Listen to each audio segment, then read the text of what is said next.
ఇది announcement, cinema announcement bar లోనే జరిగింది. టీజర్ లో అండ్ మధ్యలో మేము చూసిన డైలాగ్స్ అవన్నీ మోస్ట్లీ బార్ లో, చేతిలో గ్లాస్ తో. ఇప్పుడు మళ్ళీ ఇంటర్వ్యూ కూడా ఇక్కడే ప్లాన్ చేశారు. ఈ బార్ వెనుకున్న కథ బారుగా ఉంటదా లేకపోతే ఏంటి సార్? ఆనెస్టీగా సిన్సియర్ గా ఉండే పీపుల్ కలిసే ప్లేస్ అండి బార్.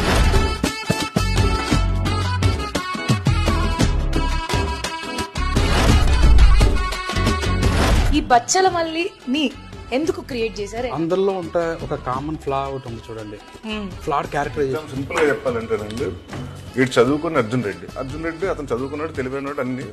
ఇతనికి బార్డర్ అంటే మూర్ఖత్వం కూడా ఎక్కువ.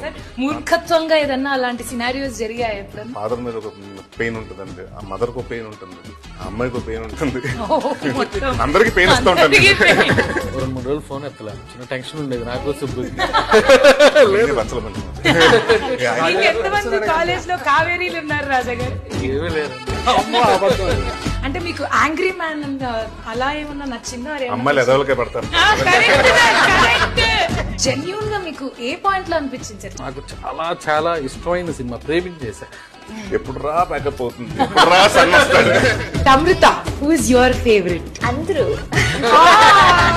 నేను ఫస్ట్ ఎగ్జైట్ అయింది ఏంటంటే, ఒక విలేజ్ బ్యాక్డ్రాప్, రామ్ చరణ్ గారికి రంగస్థలం ఎలాగో, నరేష్ గారికి బచ్చల మల్లి అనేది ఒక రంగస్థలం లాంటి సినిమా.